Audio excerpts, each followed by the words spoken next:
پوچھا، فرمایا افرأیت من اتخذ الہہ ہوا، اس کے بارے میں تیرا کیا خیال ہے جس نے اپنی خواہشات کو اپنا معبود بنا لیا؟ اب اس کا معبود اللہ نہیں رہ گیا، اب اس کی خواہشات اس کا معبود بن گئی۔ اس کا جینا مرنا اللہ کی رضا کے لیے نہیں ہے۔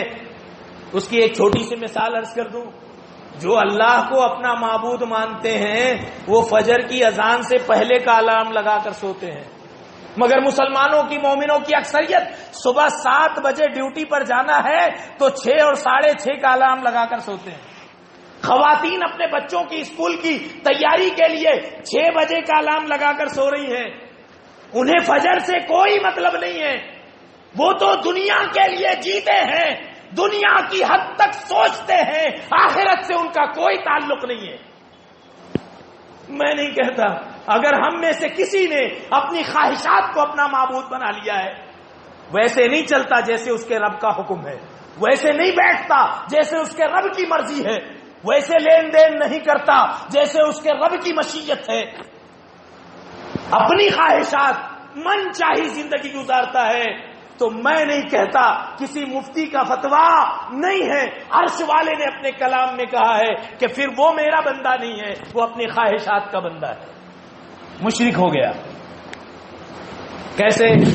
جو بھی دشمن ہے میرے سلف کا،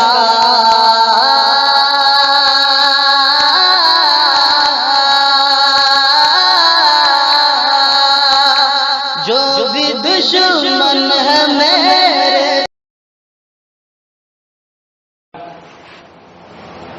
محترم حاضرین، بزرگان دین، ملت کے بہی خواہ نوجوان ساتھیوں،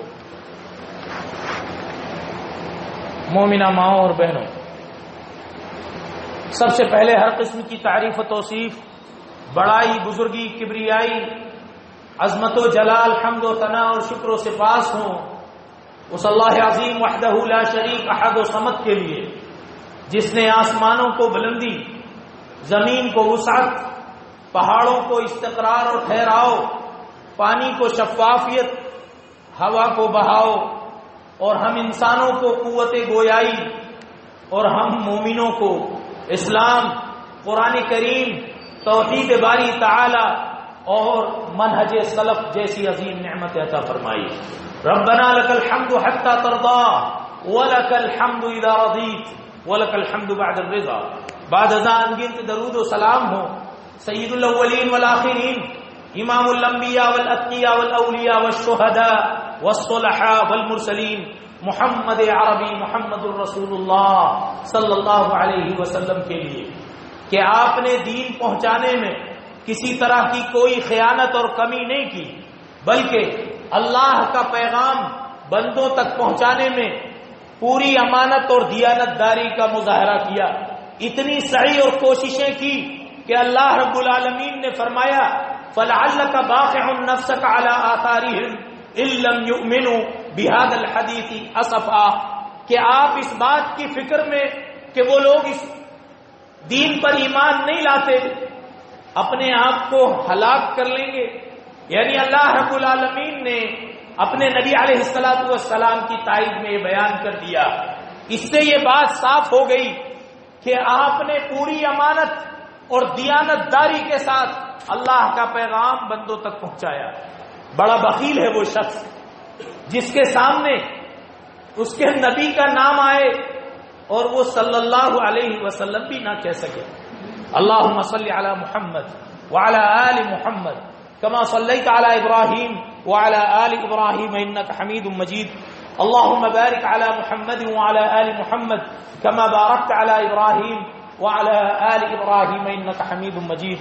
تحمید و تسلیم اور حمد و صلاۃ کے بعد قرآن کریم میں اللہ رب العالمین نے فرمایا وَمَا يُؤْمِنُ أَكْثَرُهُمْ بِاللَّهِ إِلَّا وَهُمْ مُشْرِكُونَ، مومنوں کی اکثریت، کون مومن؟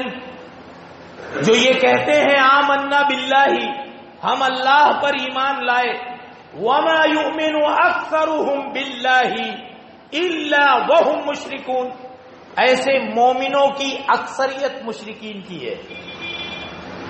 یہاں یہود و نصارہ کی بات نہیں ہو رہی ہے، یہاں اوثان و اصنام اور بتوں کے پجاری کفار و مشرکین کا تذکرہ نہیں ہو رہا ہے، بلکہ اللہ نے فرمایا وَمَا يُؤْمِنُ أَكْثَرُهُمْ بِاللَّهِ إِلَّا وَهُمْ مُشْرِكُونَ، لوگوں کی اکثریت ان لوگوں کی جو یہ کہتے ہیں کہ ہم اللہ پر ایمان رکھتے ہیں وہ مشرک ہیں، وہ مومن نہیں ہیں۔ مومنوں کی اکثریت مشرک ہے۔ مومن جبکہ دنیا میں اقلیت میں ہیں، جو سچے ایمان والے ہیں، جو توحید کے علم بردار ہیں، وہ خود اقلیت میں ہیں، اور ان کے بارے میں قرآن کہہ رہا ہے ان کی اکثریت مشرکین کی ہے۔ یہ مسئلہ ہمیں سمجھنا ضروری ہے کہ کہیں ایسا نہ ہو کہ ہم توحید کی خوش فہمی میں شرک کرتے رہیں۔ مشرکین کے لیے شرک جتنا حساس مسئلہ نہیں ہے، مومنین کے لیے شرک ان سے زیادہ حساس مسئلہ ہے۔ کیوں؟ کہیں ایسا نہ ہو کہ یہودیوں کی طرح ہماری بھی حالت ہو۔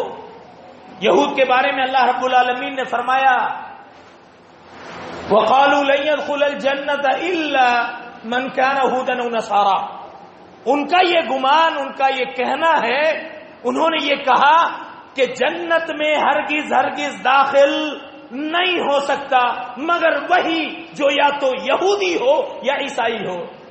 اللہ نے جواب دیا تِلْكَ أَمَانِيُّهُمْ قُلْ هَاتُوا بُرْهَانَكُمْ إِن كُنتُمْ صَادِقِينَ، اللہ نے کہا یہ ان کی آرزویں ہیں، یہ ان کی تمنائیں ہیں، یہ ان کی خوش فہمی ہے، اس سے زیادہ کچھ نہیں۔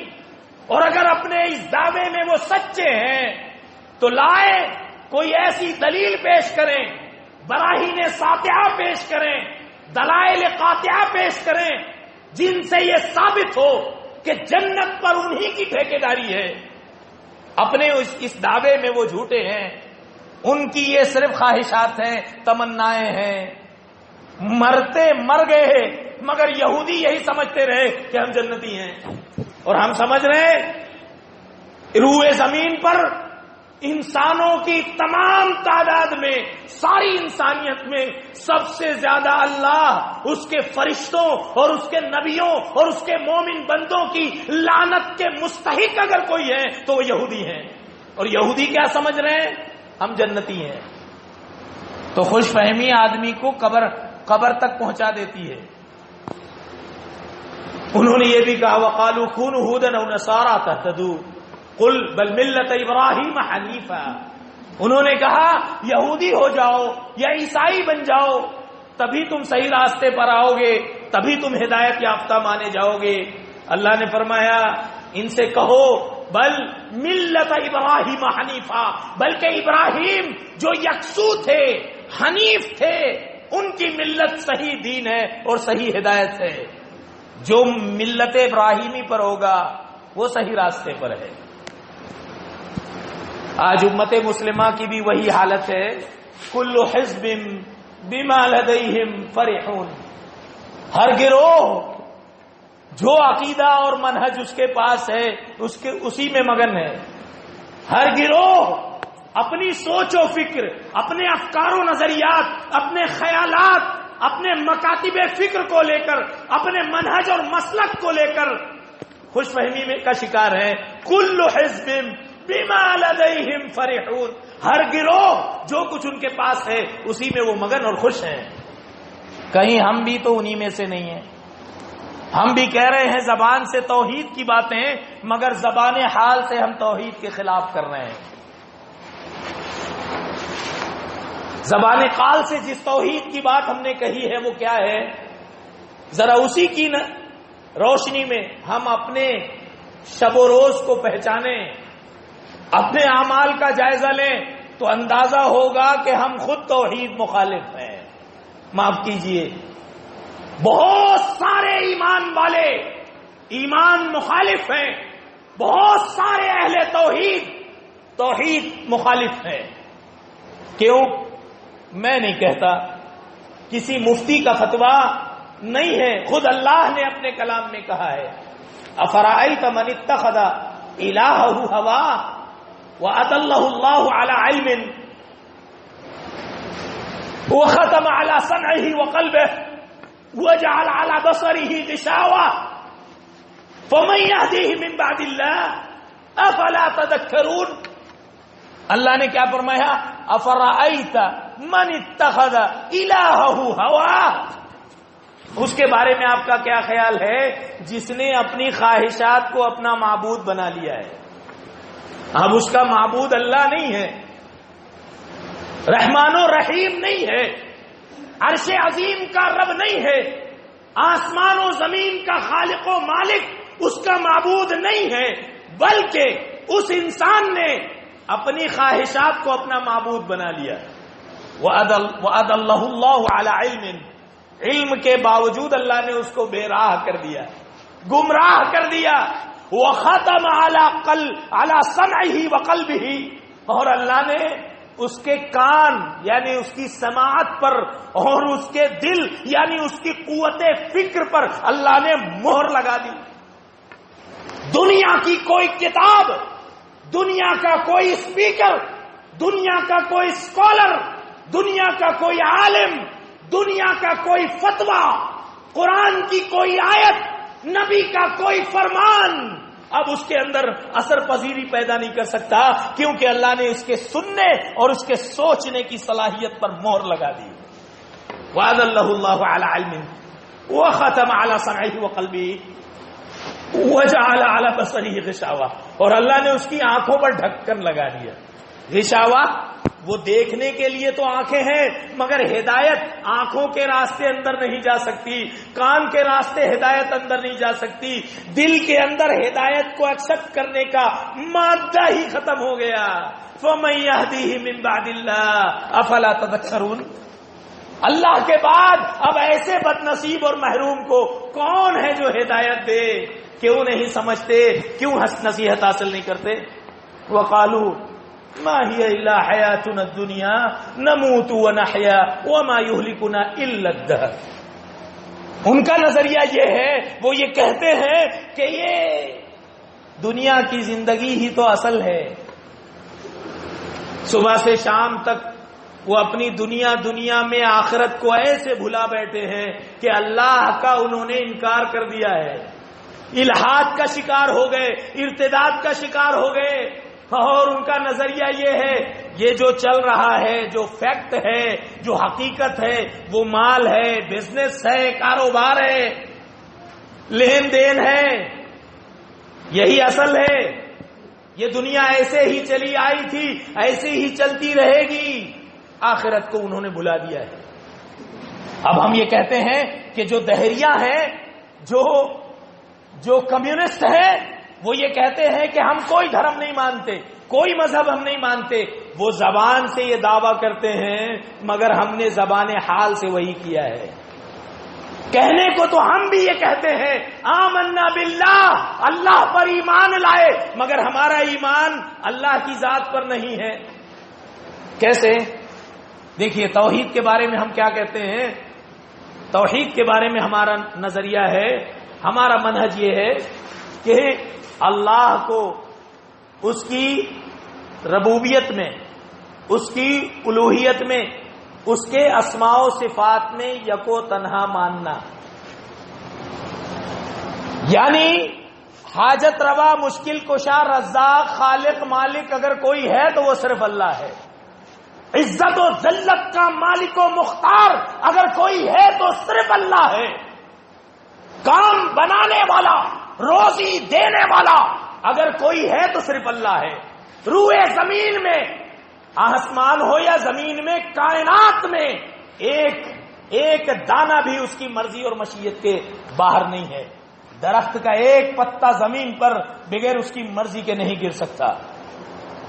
کیا ہم نے واقعی میں رزاق، مشکل کشا، حاجت روا اللہ ہی کو مانا ہے؟ توحید کا دوسری شق ہے یہ کہ اللہ ہی کی عبادت کریں گے، اللہ کے سوا کسی کی عبادت نہیں کریں گے. یہ سر جھکے گا تو اس کائنات کے رب کے سامنے جھکے گا، اس کے علاوہ کسی اور کے آگے نہیں جھک سکتا. تیسرا نظریہ توحید کا جو تیسرا حصہ ہے وہ یہ ہے کہ اللہ کے جو اسماء و صفات اللہ نے اپنے کلام میں بیان کیے یا اپنے نبی کی زبان مبارک سے احادیث میں بیان کیے، اس کے وہ اسماء و صفات کو اس کی شان کے مطابق صرف اسی کے لیے مانتے ہیں۔ اگر ہم میں سے کوئی شخص کاروبار میں کوئی گڑبڑ کر رہا ہے جو اللہ کے علم سے پوشیدہ نہیں ہے، اور وہ یہ جانتا ہے کہ اللہ جبار و قہار ہے، اس کے باوجود وہ یہ گناہ کر رہا ہے، تو حقیقت یہ ہے کہ اس نے جبار کو جبار مانا ہی نہیں ہے، اس نے قہار کو قہار سمجھا ہی نہیں ہے۔ تو ہم کون سے موحد ہیں؟ اہل توحید ہیں۔ تو سب سے پہلی چیز جو ہمیں مشرک بناتی ہے، سب سے پہلی چیز جو ہم مسلمانوں کو، موحدین کو شرک کے کٹہرے میں کھڑا کرتی ہے، وہ ہے خواہشات نفس کی پیروی۔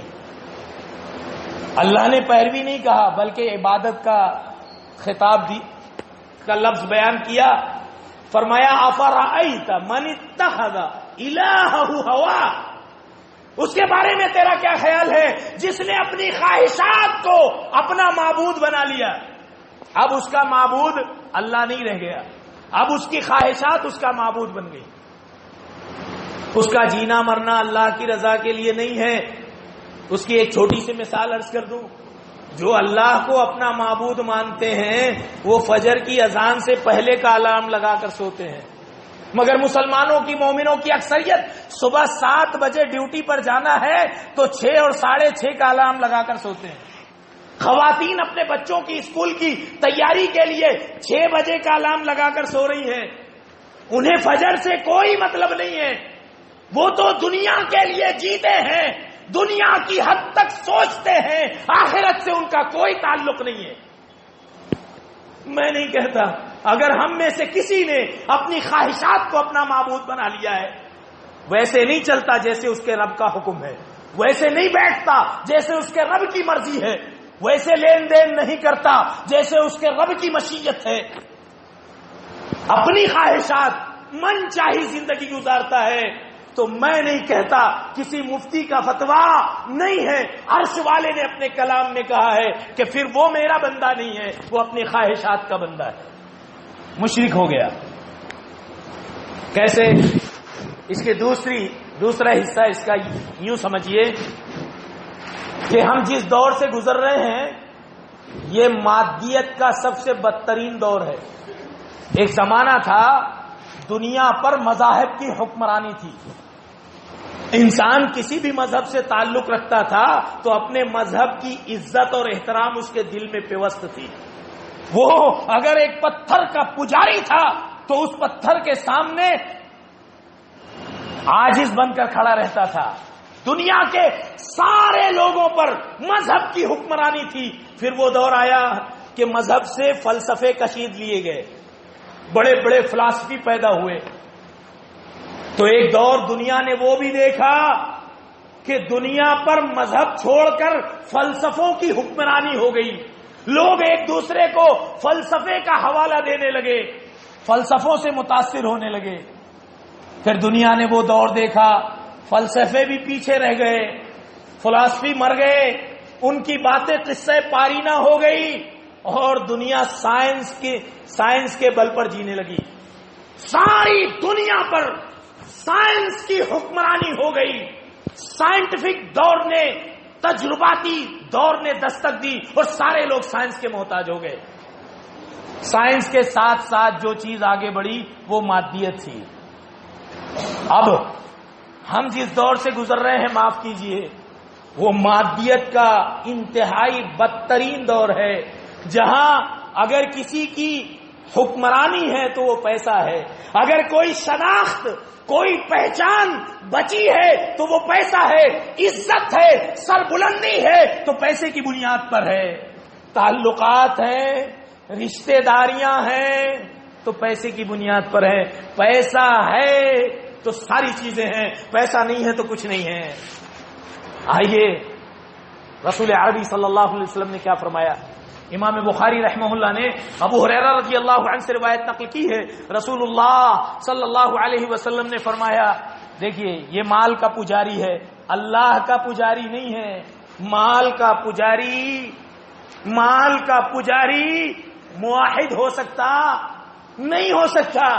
اللہ کہتا ہے سود، رشوت اور حرام روزی سے دور رہے، اور اس کی خواہشات کہتی ہیں، اس کا مال کہتا ہے، اس کی پراپرٹی کہتی ہے کہ یہاں کمپرومائز کر لے، ذرا سا سمجھوتا کر لے۔ اب وہ اللہ کی بات مانے ہے تو اللہ کا بندہ ہے، اور مال کی خواہشات کا پجاری ہے تو پھر وہ اس خواہشات کا پجاری ہے۔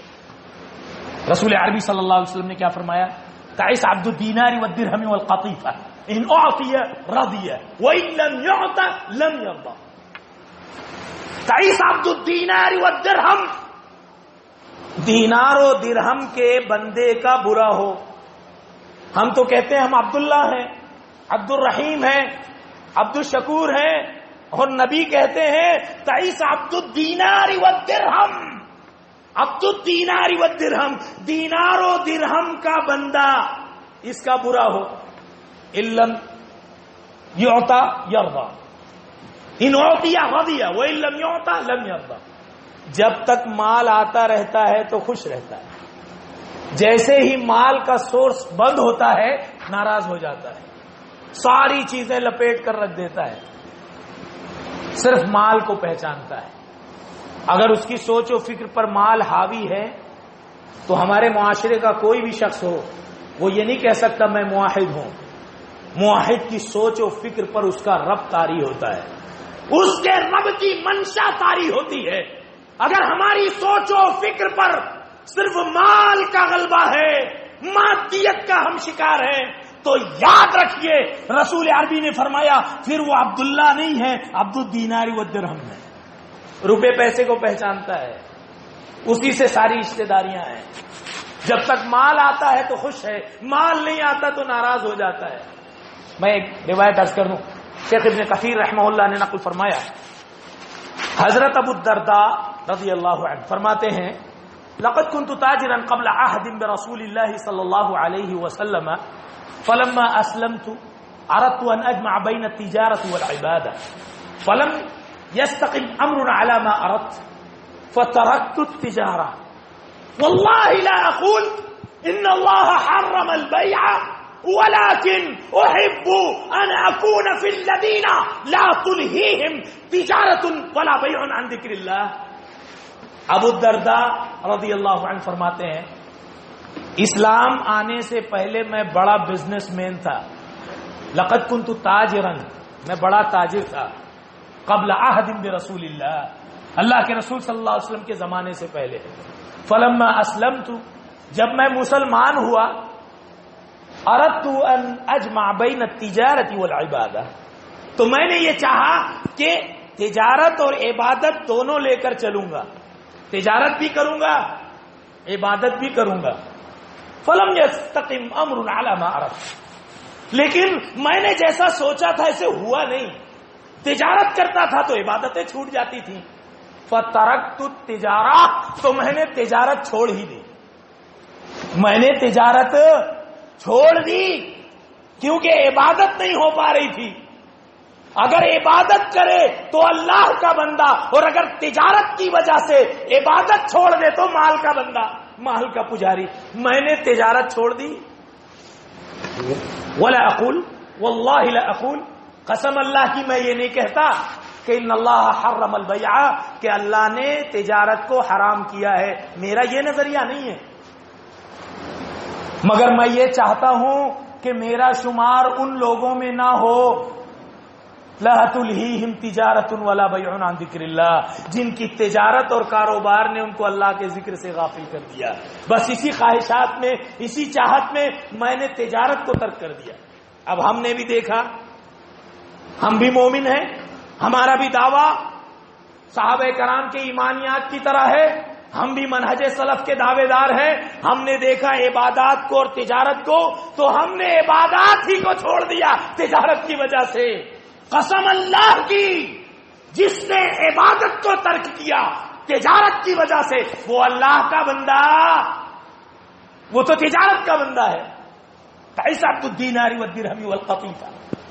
تجارت اسی وقت حلال ہے جب آپ عبادت بھی کرتے رہیں.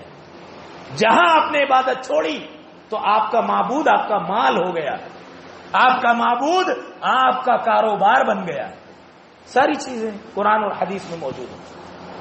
تو کہیں ایسا تو نہیں ہم سر جھٹک کر سوچیں, ہماری بھی سوچ و فکر پر مال کا غلبہ تو نہیں ہے. ہم مال کی ہوس میں, مال کی خواہشات میں رشتوں کو پامال تو نہیں کر رہے ہیں. ہم مال کی خواہشات میں اللہ کے حقوق کو پامال تو نہیں کر رہے ہیں. اگر ایسا ہے تو ہم موحد نہیں ہو سکتے. آئیے تیسری چیز جو ہمیں مشرک بناتی ہے وہ ہے نمازوں کا ترک کرنا. میں نہیں کہتا, قرآن کریم میں اللہ نے فرمایا منیبین الیہ واتقوا, منیبین الیہ واتقوا واقیموا الصلاۃ ولا تکونوا من المشرکین. اللہ کی طرف رجوع کرو, منیبین الیہ واتقوا, اسی سے ڈرو, واقیموا الصلاۃ, اور نماز کی پابندی کرو. نماز پڑھو نہیں کہا, اقیموا الصلاۃ, نماز کی پابندی کرو. ولا تکونوا من المشرکین, اور مشرکین میں سے مت ہو جاؤ. قرآن کی اس آیت کی روشنی میں منبر رسول سے میں یہ بات کہہ سکتا ہوں کہ جو بے نمازی ہیں وہ موحد ہو سکتے, کیونکہ وہ مومن ہی نہیں ہے, وہ ابھی مسلمان ہی نہیں ہے. موحد کیسے ہو سکتے ہیں؟ قرآن کہتا ہے اقیموا الصلاۃ, نماز کی پابندی کرو. ولا تکونوا من المشرکین, اور مشرکین میں سے مت ہو جاؤ. کیوں؟ اس لیے کہ مشرکین کیا کرتے ہیں, اللہ کا حق غیر اللہ کو دیتے ہیں. سجدہ اللہ کا حق ہے, دعائیں اللہ کے سے مانگنی چاہیے, عاجزی اللہ کے سامنے کرنی چاہیے, تعظیم کے لیے اللہ کے سامنے کھڑے ہونا چاہیے, رکوع سجدہ سب اللہ کے لیے ہے. رزاق اللہ ہے تو رزق اس سے مانگنا چاہیے, دعائیں اس کے سامنے کرنی چاہیے. مشرکین اللہ کا حق غیر اللہ کو دیتے ہیں. اب چاہے وہ بتانے ادوار ہوں, اوثان و اصنام ہوں, چاہے وہ درگاہیں اور مزار ہوں, وہ اللہ کا حق غیر اللہ کو دیتے ہیں تو مشرک ہیں. اللہ کا حق اللہ کو نہ دے کر غیر اللہ کو دینا شرک ہے. تو ایسے ہی اللہ کا حق اللہ کو نہ دے کر, بھلے آپ غیر اللہ کو نہ دیں مگر اللہ کا حق اللہ کو بھی نہ دے تو یہ بھی شرک ہے. اس آیت کی روشنی میں نماز پڑھو اگر تم اللہ کو اپنا معبود مانتے ہو. کیسے؟ ایسے نہیں جیسے دل چاہے, بلکہ ویسے جیسے آمنہ کے لال نے پڑھنا سکھایا, بلکہ ویسے جیسے نبی کے صحابہ اور کیمپینینز نے نماز ادا کی ہے, صحابہ کرام نے نماز ادا کی رضوان اللہ علیہم اجمعین. معلوم کیا ہوا, بے نمازی مشرک ہیں. رسول عربی صلی اللہ علیہ وسلم نے فرمایا العہد الذی بیننا وبینہم الصلاۃ. ایک اگریمنٹ جو ہم میں اور کفار و مشرکین میں ہے اللہ سے, وہ اگریمنٹ نماز کا ہے. دو لوگ کھڑے تھے, اذان ہوئی, اذان ہوتے ہی ایک مسجد چلا گیا اور ایک وہیں کھڑا ہے. تو یہ فرق ہے کہ جو مسجد گیا وہ مومن موحد ہے, جو وہیں کھڑا ہے وہ مشرک ہے. یہ میں نہیں کہتا, کسی مفتی کا فتویٰ نہیں ہے, بلکہ محمد عربی محمد الرسول اللہ صلی اللہ علیہ وسلم نے فرمایا الفرق بین الرجل والشرک الصلاۃ.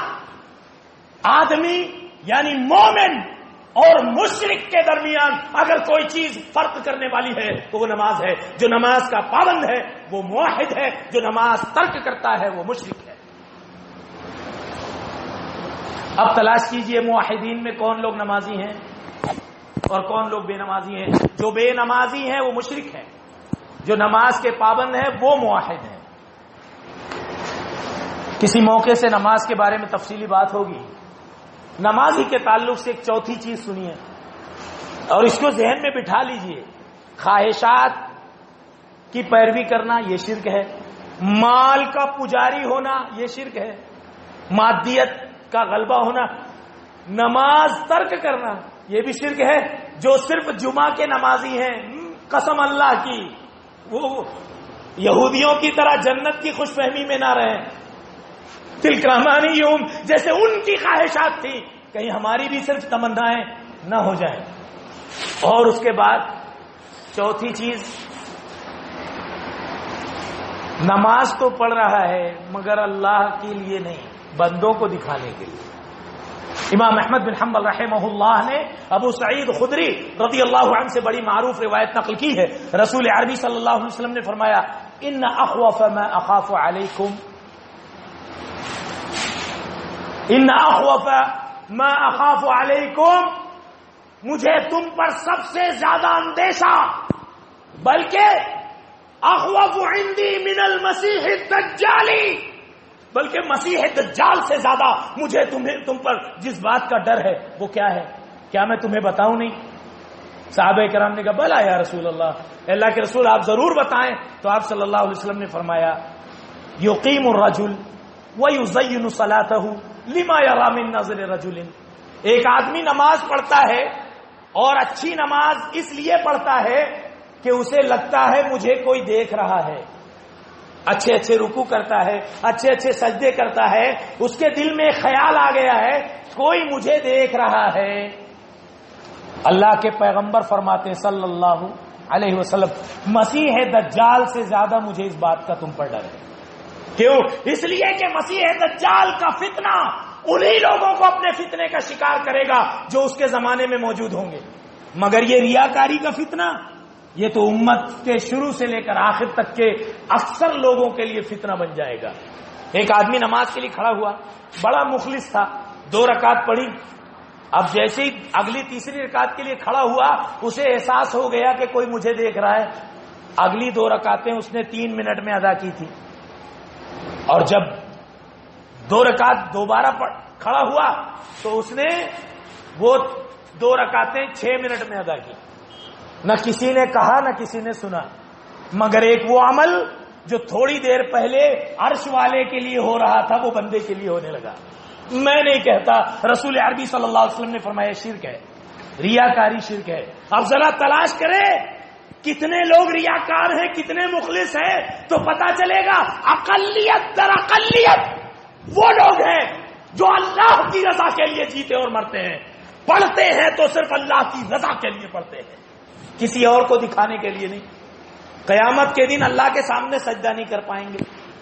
تو اللہ کے نبی علیہ السلام فرماتے کیوں؟ اس لیے کہ دنیا میں سجدہ کرتے تو تھے مگر کیوں؟ ریاءً، دکھاوا کرنے کے لیے، لوگ کہیں کہ میں بھی مصلی ہوں. دل کے کسی خانے میں بات آ گئی، حاجی صاحب فلاں فلاں، مسجد کے امام صاحب، مؤذن صاحب، ان کو لگے کہ میں بھی نمازی ہوں. یہ خیال آنا ہی ریاکاری ہے. کس راستے سے دل میں داخل ہوگا اندازہ بھی نہیں ہوگا. ریاکاری کے جو نمازی ہیں وہ اللہ کی شریعت میں موحد نہیں مشرک ہے. واتقان کیا ہے؟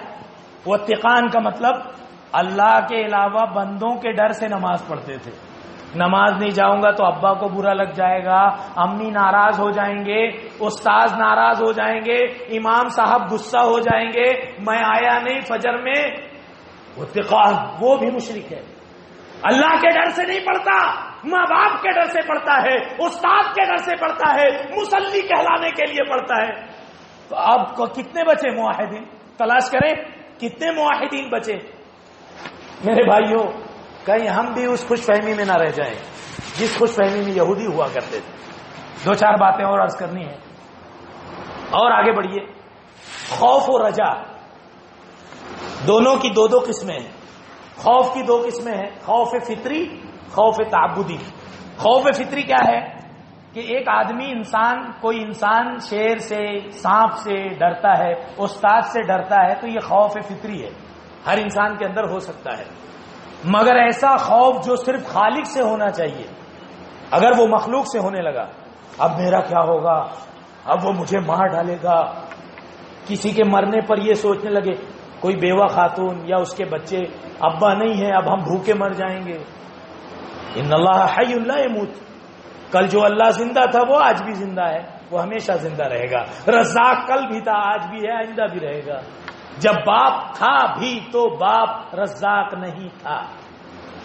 تو جو خوف اللہ سے ہونا چاہیے، اگر وہ کسی حادثے، کسی ایکسیڈنٹ، کسی حادثے سے ہو جائے، کسی انسان سے ہونے لگے، کسی مخلوق سے ہونے لگے، تو یاد رکھیے وہ خوف شرک ہے، خوف تعبدی. مومن موحد اللہ کے علاوہ روئے زمین پر خوف تعبدی کسی سے نہیں رکھتے، چاہے جو ہو جائے کسی سے ڈرتے نہیں. کیوں؟ اس لیے کہ وہ اللہ سے ڈرتے ہیں.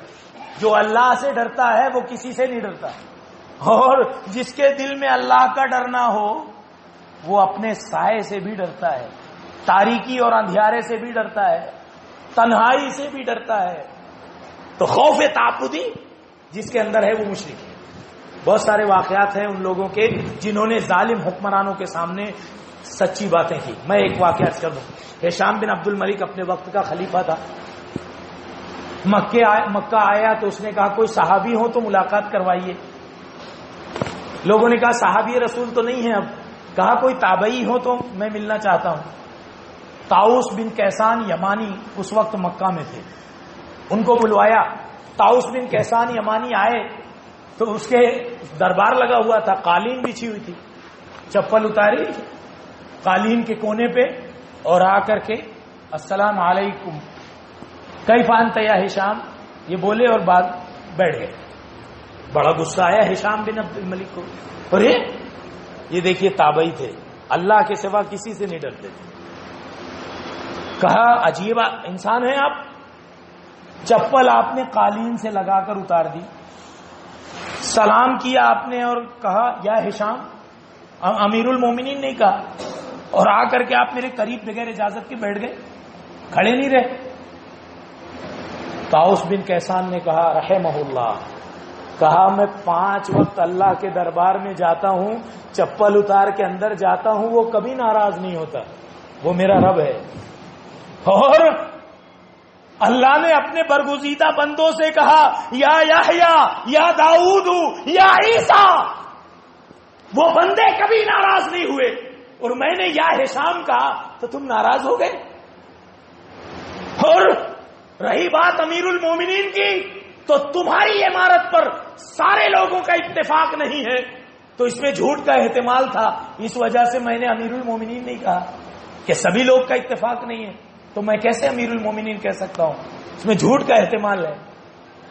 اور میں نے تو سلام کیا تھا. بڑا شرمندہ ہوا، وقت کا خلیفہ. تو جو اللہ سے ڈرتا ہے وہ کسی سے ڈرتا نہیں، اور جو خوف تعبدی کسی انسان سے رکھ لے، کسی حادثے سے رکھ لے، قسم اللہ کی ابھی وہ موحد نہیں ہے. ایسے ہی امید ہے، رجا جس کو کہتے ہیں، خوف و رجا. امید یعنی ایک تو امید ہوتی ہے مریض کو ڈاکٹر سے، یہ فطری چیز ہے، بھائی یہ انجیکشن لگائے گا تو یہ مرض دور ہو جائے گا. کسی کو کسی ڈرائیور سے کوئی امید ہو سکتی ہے، مجھے وہاں تک چھوڑ دو. یہ تو فطری چیزیں ہیں، چھوٹی موٹی ہیں، تحت الاسباب ہیں. لیکن ما فوق الاسباب، جو امید، اولاد کی امید، لڑکا لڑکی کی امید، بارش کی امید، روزی کی امید، جو اللہ کے ساتھ خاص ہے، اگر وہ مخلوق سے ہونے لگے، اگر وہ مخلوق سے ہونے لگے تو بندہ مومن موحد نہیں رہ گیا، اب تو مشرک ہو گیا. حق بولتے نہیں، کیوں؟ حق بولیں گے تو روزی چلی جائے گی، سیٹھ کمپنی کے اونر ناراض ہو جائیں گے. اللہ کے لیے صبح شام کھڑے ہوتے ہیں، سیٹھ آئے کھڑے ہو گئے، کانپ رہے ہیں، حق نہیں بولتے، سچ نہیں بولتے. یہ سب مشرکین ہیں جن کو اللہ سے زیادہ بندوں سے امیدیں ہیں. اگر وہ غلطی کرے تو بولو، کیونکہ وہ صرف سبب ہے، رزاق تو اللہ ہے. آئیے میں ایک واقعہ اور عرض کر دوں. مجھے اندازہ نہیں ہے کہ یہاں ٹائم کیا ہے، بہرحال میں تھوڑی دیر اور گفتگو کروں گا، 5-7 منٹ. ہشام بن عبد الملک کا واقعہ میں نے عرض کیا، انہی کا واقعہ بیان کر دیتا ہوں. ہشام بن عبد الملک مکے میں تھے. سالم پر نظر پڑی. سالم کون؟ سالم عمر بن خطاب کے پوتے سالم، عبداللہ ابن عمر کے لڑکے سالم.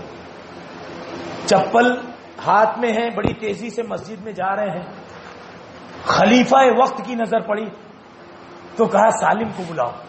سالم آئے تو خلیفہ وقت نے کہا سلنی یا سالم، سلنی حاج یا سالم، اے سالم تمہارے دادا عمر بن خطاب امیر المومنین، تم عبداللہ ابن عمر کے بیٹے، میں ہشام، میں تم سے کہتا ہوں کچھ مجھ سے مانگ لو، میں تمہیں کچھ دینا چاہتا ہوں. کیا جواب دیا؟ دیکھیے صحابہ نے کیسی تربیت کی تھی بچوں کی. جواب کیا دیا؟ واللہ لاستحی ان اسأل فی بیتہ غیرہ، قسم اللہ کی مجھے شرم آتی ہے کہ میں اللہ کے گھر میں اس کے علاوہ کسی اور سے کچھ مانگوں. شرم آتی ہے بیت اللہ میں میں کسی اور سے مانگوں، گھر اللہ کا اور مانگوں دوسرے سے. بڑا شرمندہ ہوا. لوگوں سے کہا نظر رکھنا جب یہ حدود حرم سے باہر آئے تو مجھے اطلاع کرنا. وقت کے خلیفہ بات کر رہے ہیں. سالم جب فارغ ہو گئے حدود حرم کے باہر آئے تو لوگ آئے، کہا خلیفہ نے آپ کو پھر سے مدعو کیا ہے، ٹھیک ہے چلو. حدود حرم کے باہر ملاقات کی. کہا واللہ یا سالم سلنی حاجہ، سلنی حاجہ یا سالم، سالم کچھ مانگو میں تمہیں کچھ نواز دینا چاہتا ہوں، نوازنا چاہتا ہوں. دیکھیے موحد وہ ہیں وقت کے خلیفہ آفر کر رہے ہیں تو بھی غیر اللہ سے مانگنا نہیں چاہتے. اور آج کے مومن اللہ کو چھوڑ کر مختلف درگاہوں پر غریب نواز، شاہ نواز، دوسروں کے پاس جا رہے ہیں. یہ موحد کیسے ہو سکتے ہیں؟ وہ دیکھیے بیت اللہ کے باہر آ گئے تو کہا مانگو کچھ. کہا من الدنیا، من حوائج الدنیا ام من الآخرہ، دنیا میں سے مانگوں یا آخرت میں سے؟ کہا من الدنیا، میں تو دنیا ہی میں سے دے سکتا ہوں. کیا جواب دیا؟ لکھ لو، سونے کے حرفوں سے لکھ لو. جواب کیا دیا؟ فرمایا واللہ ما سألت الدنیا من یملکها فکیف اسألها من لا یملکها. قسم اللہ کی میں نے دنیا آج تک اس سے نہیں مانگی جو دنیا کا مالک ہے، تو اس سے کیسے مانگ سکتا ہوں جو دنیا کا مالک ہی نہیں ہے. یہ جواب تھا موحدین کا. دنیا تو میں نے اس سے نہیں مانگی جو دنیا پر قادر اور مالک ہے، اس سے دنیا کیسے مانگوں جو دنیا کا مالک ہی نہیں ہے. اپنا منہ لے کر رہ گیا. تو میرے بھائیوں فَإِنْ آمَنُوا بِمِثْلِ مَا آمَنْتُمْ بِهِ فَقَدْ اهْتَدَوْا. اللہ نے کہا میرے نبی کے صحابہ جس منہج پر ہیں اس منہج پر جو رہے گا وہ ہدایت یافتہ رہے گا. خوف اگر اللہ کے علاوہ دوسروں کا ہو، خوف تعبدی جو اللہ کے ساتھ خاص ہے تو آدمی مشرک ہے. امید اور رجا اللہ کے علاوہ بندے سے ہو جو اللہ سے ہونی چاہیے تو بندہ موحد نہیں، مشرک ہے. آخر میں عرض کروں گا رسالت میں شرک کیا ہے. ہم نے ایک شخصیت کو آئیڈیل ماننا ہے. کلمہ ہم نے پڑھا ہے اشہد، میں گواہی دیتا ہوں اللہ الہ الا اللہ، کہ اللہ کے سوا کوئی معبود نہیں ہے، عبادت کروں گا تو صرف اسی کی. واشہد، اور میں یہ بھی گواہی دیتا ہوں ان محمدن عبدہ ورسولہ، کہ محمد اس کے بندے اور اس کے رسول ہے. کلمہ ہم نے کس کا پڑھا ہے؟ لا الہ الا اللہ محمد رسول اللہ. معلوم یہ ہوا کہ رسول ہونا ایک مقام ہے، ایک پوزیشن ہے. رسول کی جگہ پر ہم نے کسی اور کو آئیڈیل مان لیا، یہ رسالت میں شرک ہے. دیکھیے یہود و نصارہ اپنے علماء کو رب نہیں مانتے تھے، مگر ایک واقعہ سنیے. حضرت عدی بن حاتم دوڑتے ہوئے آئے، کچھ لوگ دوڑا رہے تھے، آئے تو یہاں گلے میں ان کا سلیب لٹک رہا تھا. اس وقت اللہ کے نبی کی زبان پر آیت تھی اتخذوا احبارهم ورهبانهم اربابا من دون اللہ. یہود و نصارہ نے اپنے علماء کو اپنا رب بنا لیا. اس وقت عدی عیسائی تھے، انہوں نے کہا لسنا نعبدهم. محمد صلی اللہ علیہ وسلم کو دیکھ کر کہا حضرت عدی نے لسنا نعبدهم، ہم اپنے علماء کی عبادت نہیں کرتے. تو آپ صلی اللہ علیہ وسلم نے کہا الیس یحرمونہ ما احل اللہ لکم فتحرمونہ، کیا ایسا نہیں ہے اللہ نے تمہارے لیے جو حلال کیا اللہ نے حلال کیا، مگر تمہارے علماء اس کو حرام کہیں تو تم حرام مان لیتے ہو. کہا ہاں ایسا ہی ہے. تو آپ صلی اللہ علیہ وسلم نے فرمایا الیس یحلونہ ما حرم اللہ علیکم فتحلونہ، اللہ نے جو تم پر حرام کیا ہے تمہارے علماء اگر فتوا دے دے ہاں یہ جائز ہے تو تم جائز مان لیتے ہو. کہا ہاں ایسا ہی ہے. فتیل کا عبادت ہوں، تو یہی تو علماء کی عبادت ہے، یہی تو مشائخ کی عبادت ہے. شریعت بنانا، شریعت سازی کرنا، چیزوں کو حلال یا حرام کرنا صرف اللہ کا حق ہے، نبی کا بھی حق نہیں ہے. اللہ کے نبی نے کہا میں آج کے بعد شہد نہیں پیوں گا، تو اللہ نے کہا سورہ تحریم اٹھائیے. اللہ نے فرمایا یا ایھا النبی لم تحرم ما احل اللہ لک تبتغی مرضات ازواجک. او نبی، اے نبی آپ اس چیز کو حرام کیوں کرتے ہیں جس کو اللہ نے آپ کے لیے حلال کیا ہے. نبی کو بھی حلال حرام کرنے کا اختیار، حلال حرام کا اختیار صرف اللہ کا ہے، کسی عالم کا بھی نہیں ہے. آہد تو عالمیہ یہ ہے، تکلیف کی بات یہ ہے کہ ہر اہرا گہرا نتھو کھیرا فتوے دے رہا ہے. اب صاحب لوگوں نے اپنے اپنے چینل بنا لیے، میرے فین فالوورز زیادہ ہیں، جیسے چاہوں میں شریعت کی شکل کو بگاڑوں، جو چاہوں میں فتوے دوں. کیوں؟ اس لیے کہ میرے فالوورز زیادہ ہیں. استغفر اللہ العظیم. قرآن کہتا ہے وَلَا تَقُولُوا لِمَا تَصِفُوا أَلْسِنَتُكُمُ الْكَذِبَ هَذَا حَلَالٌ وَهَذَا حَرَامٌ لِتَفْتَرُوا عَلَى اللَّهِ الْكَذِبَ. تم اپنی مرضی سے جو تمہارا دل چاہے تمہاری زبان گڑھ لے، کسی چیز کو حلال یا حرام مت کہو. بات نہیں کر سکتے شریعت کے معاملے میں. 10 سال جو لوگ دکتورا کر کے آئے ہیں ان سے آپ ایک مسئلہ پوچھنے جائیں گے تحریر میں، تو جو آپ نے سوال لکھا ہے اسی سوال کی بندش میں رہ کر وہ ہفتے بھر کا وقت لیں گے اور آپ کے اس سوال کے جواب کا بڑی احتیاط کے ساتھ جواب دیں گے. اگر یہ سوال صحیح ہے تو اس کا یہ جواب ہے، اور آخری میں کہیں گے واللہ عالم بالصواب. پھر بھی اگر غلطی ہو رہی ہے تو اللہ بہتر جانتا ہے.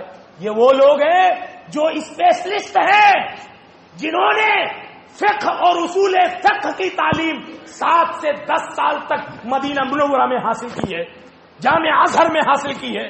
وہ جواب دے رہے ہیں ہفتے بھر کے بعد، اور ہما شما میں کوئی بھی اٹھتا ہے فتوے دیتا ہے. میرے بھائیوں، اپنی مرضی سے شریعت بنانا اپنا رب بدل لینے کے برابر ہے. اتخذوا احبارهم ورهبانهم اربابا من دون اللہ. اللہ رب العالمین ہمیں شرک سے محفوظ رکھے.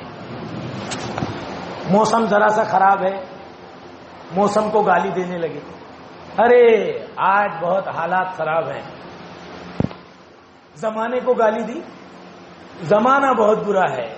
اللہ کے نبی علیہ السلام فرماتے ہیں کہ اللہ فرماتا ہے، حدیث قدسی ہے، یسبنی ابن آدم، یسبنی ابن آدم فإنه يسب الدهر وأنا الدهر أقلب الليل والنهار. خود سدھرتا نہیں اور زمانے کو برا بھلا کہہ رہا ہے. اللہ فرماتا ہے انسان مجھے گالی دیتا ہے. کیسے؟ وہ زمانے کو گالی دیتا ہے. اور زمانہ کون ہے؟ یہ نیچر کس نے بنایا؟ یہ زمانہ میں بناتا ہوں. سورج میں نکالتا، دن رات میرے حکم سے. زمانے کو گالی دے کر مجھے گالی دیتا ہے. تو میرے بھائیوں، یہاں پر بھی کسی کے کرنے سے کچھ نہیں ہوا. ارے اگر آپ وقت پر آ جاتے تو میرا 1 لاکھ کا نقصان نہیں ہوتا. یہ شرک ہو گیا. ارے اس کی وجہ سے آپ کا نقصان ہو جائے، یہ ہو ہی نہیں سکتا. آپ کا نقصان اللہ کی مرضی سے ہوا ہے. اگر میں وقت پر اس کو ڈوز دے دیا ہوتا تو اس کی موت نہیں ہوتی. شرک ہو گیا. جملوں سے شرک ہو رہا ہے اور ہم توحید کی خوش فہمی میں ہیں. اللہ ہمیں دین کی صحیح سمجھ عطا فرمائے. اللہ ہمیں دین کی صحیح سمجھ عطا فرمائے، توحید کی صحیح سمجھ عطا فرمائے. جب تک زندہ رکھے توحید پر زندگی عطا فرمائے. خاتمہ ہو تو توحید پر خاتمہ بالخیر نصیب فرمائے.